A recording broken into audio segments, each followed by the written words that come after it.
So in my previous video, I went over the lowest recoil or the highest control build for the QCQ171, which is the new SMG added with Season 2 of Delta Force. But in this video, I want to go over what I think is the best overall build for operations. Now, like I went over in my previous video, this is a pretty unique weapon, specifically because you can change out the bolt, and this has some pretty big impacts on how the weapon is going to perform. So first off, you have the stable bolt, which massively improves the majority of the stats you're going to find on the stat card, including pretty heavily increasing its effective range, meaning with this bolt, it's going to have some of the best range for any of the 9mm SMGs, but it also reduces the fire rate down to 694 RPM, or you also have the option of adding the rapid bolt that massively reduces pretty much all of the stats on the weapon besides the handling a little bit, but then you get a massive fire rate increase up to 848. So if you're, say, in really close range, this could be good because the fire rate's just absolutely absurd, but the stat reduction for all of the other stats I don't think is worth it. So I generally think just going with the stable bolt is going to be the best. And this is going to turn this 9mm SMG into being also pretty good at medium ranges, which a lot of SMGs really aren't that great in. But looking past that, we're going to the barrel and we're going to be using the new type red tassel long barrel. This is just going to give you the best overall stat. It's also just going to be heavily increasing this weapon's efficiency at those longer ranges. Now, if you're looking for a bit of a cheaper weapon build, you can also go with the new type integrated silencer. This can be a lot cheaper because you get the silencer and the barrel just off one item, instead of needing to buy a potentially more expensive barrel and then also buying an expensive silencer. So depending on what the prices are, this may be a good option. It's going to have a little bit less stats than just using a normal silencer, but it's still generally pretty good. And then for the muzzle device, we're going to be using a silencer. In operations, I generally recommend using a silencer whenever you're using a fully built weapon. If you're going loud, people are going to try to hunt you down a lot, and you have that massive amount of muzzle flash that makes it hard to stay on target. So I generally recommend a suppressor. I like the advanced multi-caliber suppressor because while it doesn't have as good as control or stability as some of the other suppressors like the M7, it doesn't reduce the handling, and you actually lose a lot of handling making these fully built weapons. Also, if you want to increase your range by a little bit as well, you can use the SMG suppressor, but again, this will massively reduce your handling, so you may have to change up other parts of the build. And then we are also going to be using a tactical device. Now, I think most people in the game now, at least at the higher ends, are using tactical devices now, and you just always leave them on. That's primarily because when you have a tactical device like a laser and you keep it on, it massively increases the handling of the weapon, so it allows you to have a pretty bad handling on the weapon in general, but massively increase it with having the laser on. It's just generally going to be overall better.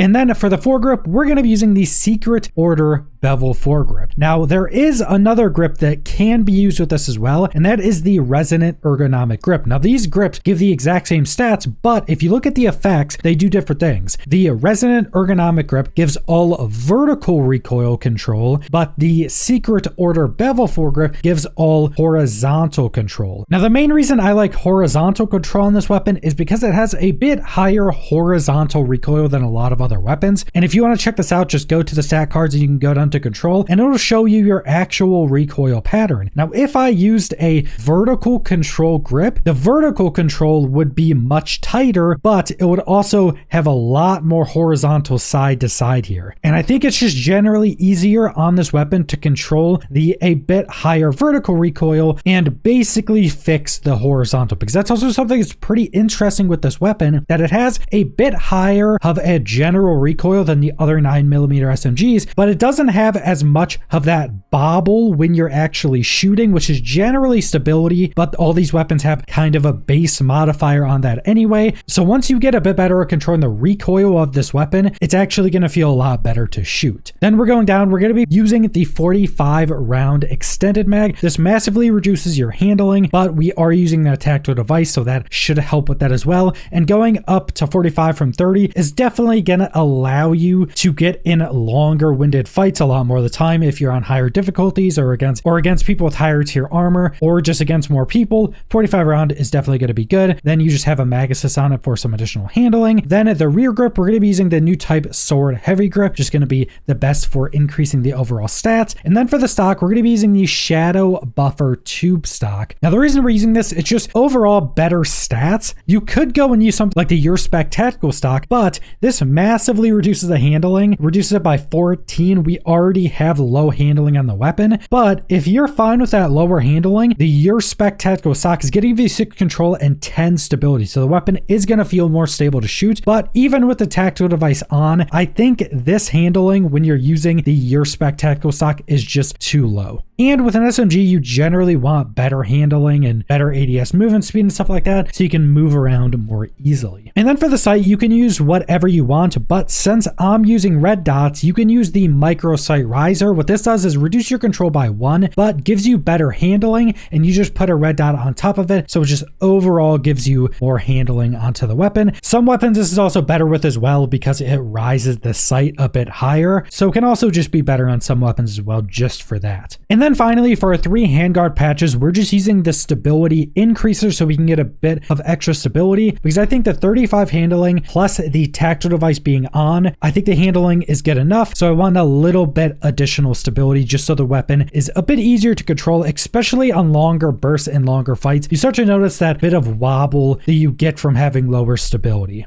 And then we have our calibration. Now this is where you're generally going to be changing the weapon how you want it. You may be using a different sight, so you'd want to change it in different ways. You may play in a different way, so you'd want to change these a little bit differently that way. But I'll go over exactly what I like to use. Now since I'm using the panoramic red dot, what I like to do is increase the zoom as much as I can. Allows you to get a bit more zoom out of a red dot, allow it to be used a bit more at medium range. Then I fully reduce the eye relief. Now what eye relief does is basically zooms in your character more on the sight, or basically reduces the FOV so you're closer to the sight when ADSing. It doesn't technically increase the zoom, but I just think it helps when using the weapon at a bit longer ranges. And then for the barrel, pretty much all the weapons, I increase the weight limit and the length on pretty much everything. That'll increase your control and it'll increase your range and muzzle velocity, which I really like for pretty much every weapon in the game, especially when it comes to something like SMGs or ARs, just so you can get that longer range out of the weapon. It does reduce my ADS speed a bit, which is something I don't like with SMGs, but it's worth it for the barrel. Then the foregrip, we're not changing at all just because of the downsides being a little bit too much, and I don't generally change this too much for SMGs. Then for the rear grip, we're increasing the weight limit, gives us control, just reduces our aiming stability while breathing, which isn't that big of a deal. And then for the stock, we're increasing our weight limit again. It does the exact same thing, just for some more control. Now that brings us to the ammo, and when you're using a weapon this fully built, I would pretty much only recommend using the higher tier ammos. This full weapon build is right around 450,000, so I would not be using anything under blue. Now with 9mm, you do have 2 options for blue. You have a RIP ammo, which is a bit cheaper. They're usually around the same price, but RIP is pretty much only for legs or shooting extremities. It doesn't do any penetration, but it does more damage when shooting extremities. Generally in Delta Force, I would not recommend using this. You can just do too many head glitches, too many peeking around corners where you can't really see their legs, which are the easiest target. So you have AP 6.3, which is tier 3 penning. This can be okay. SMGs still have decent fire rates. This weapon even has better range than most other SMGs, so you can use AP 6.3 depending on what difficulty you're in. If you're using a full built weapon in easy, AP 6.3 is going to be completely fine, but once you get up to higher difficulties, I'd probably just recommend using PBP. The better ammos for 9mm are generally cheaper than a lot of the other rounds, and just make sure to put all the extra in your secure container. You're going to be able to save a lot of money anytime you die doing that. But generally with a weapon this expensive, you're usually going to want to be using purple or above with any weapon. Now you can definitely modify this weapon and massively reduce the price, and then go use AP 6.3 and you're going to be completely fine. So that's the entirety of what I think is the best overall build for the QCQ171 SMG. This is a really unique SMG, especially if you like tinkering with your own build. Like we went over, there's a lot of different options with this SMG. You can change out the barrel to have the integrated silencer on it. You can massively reduce the price with just a few part changes and still have pretty good stats. So there's a lot of things you can do with this SMG to change it up how you want it. But this is what I think is the best overall build. So thanks for watching.